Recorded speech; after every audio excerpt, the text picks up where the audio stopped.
nyo, di ba ilang araw ko nang binibigyan ng kasiyahan ng aking pamilya tulad ng aking mga ginagawang sorpresa. So ngayong araw, hindi ko alam kung bakit ba naisip ko itong sorpresa na ito. Siguro dahil sobra ko nang namimiss yung aking mga ginagawang kalokohan or prank sa kanila. Kaya naman ngayong araw, ay meron kasi akong naisip na kalokohan na gagawin sa kanila. So ito mga kakulit, meron kasi akong binili dito. Ito. Ito nga pala mga kakulit ay sampalok na pinagulong sa asukal. Ayan o, kung makikita niyo mga kakulit, halos buo-buo pa yung asukal. So ngayon, itong naisip ko na gagawin kong kalokohan sa kanila ay itong sampalok na ito ay pagugulungin ko naman sa suka at sa asin. So ito mga kakulit, wait lang. At ilalagay ko muna ito sa pinggan at papagulungin ko na sa suka at sa asin niya. So ito mga kakulit, sasalinin ko muna ng suka ito. Yan. Yan. So ngayon mga kakulit, ito ang lalagyan ko ng asin at ito namang isa ang hindi ko lalagyan ng asin. At ipaparate ko sa kanila kung gano'n nga ba kasarap itong aking biniling sampalok. Yun. Sabi ko naman mga kakulit ay sagad sa buto na yung asin nito. Asin na yung suka. Tapos malat pa yung asin. Yan. So ngayon mga kakulit ay papagulungin ko naman ito sa asin. Ay mga kakulit to. Papagulungin naman natin siya sa asin. Yan. Ayun mga kakulit at itong isa ay ilalagay ko naman dito sa isang platito. Yan. So, ayun mga kakulito. Tingnan nyo naman, halos parang wala talaga silang pinagkaiba. So, ito mga kakulit, deserve naman nila yung mga sorpresa na ginawa ko sa kanila. Kaya naman ngayon, ay deserve din nila itong prank na gagawin ko sa kanila. So, ito mga kakulit, at ipaparate ko sa kanila itong dalawa na ito. At ang una kong ipaparate sa kanila ay itong may asukal. At ang susunod ay ito. Tumambap. Halika dito. Yan. Upo ka muna dito. Yan. Bakit? So ngayon mama, meron lang kasi akong ipaparate sa'yo. Nagdalawang klase ng sampalok. So ngayon mama, di ba kumakain ka naman ng sampalok na pinagulong sa asukal? Masarap yun. So ngayon mama, yan.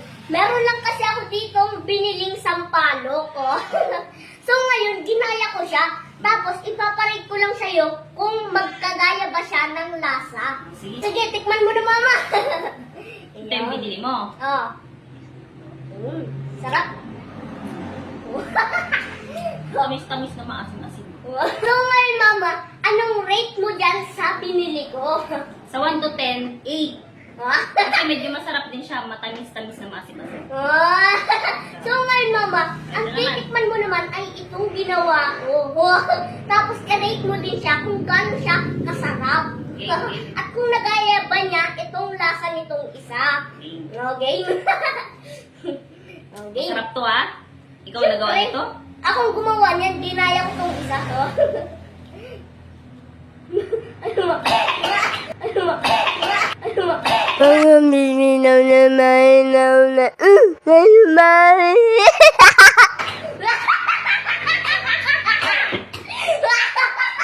Asim!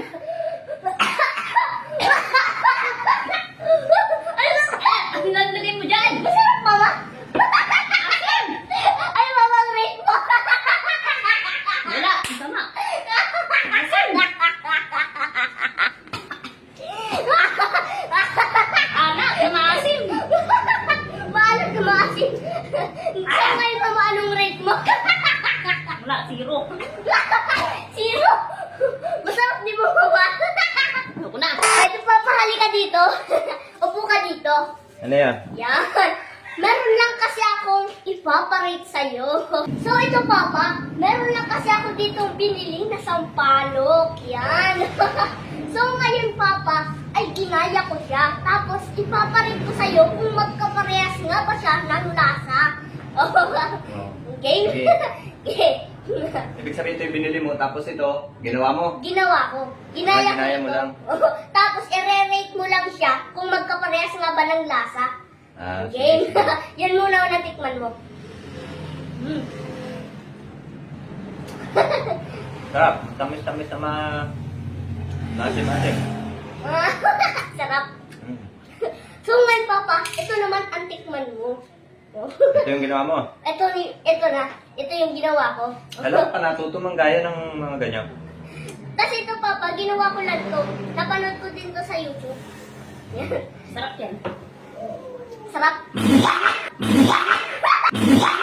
Minaw na minaw na.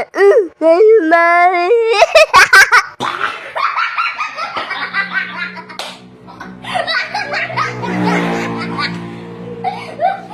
Sarap. Ganun. Maasim na maalat. So ngayon, Papa, anong rate mo? Maasim, tapos ang alat. Bakit nga nilagay mo Papa dyan? ng kayo ng lasa, no? Anong nilagay mo dyan? Alat. Ito lang naman ang nilagay ko dyan. Ito. Ah. Ayaw pala. Pambira ka. Maalat talaga yan. Maasim pa.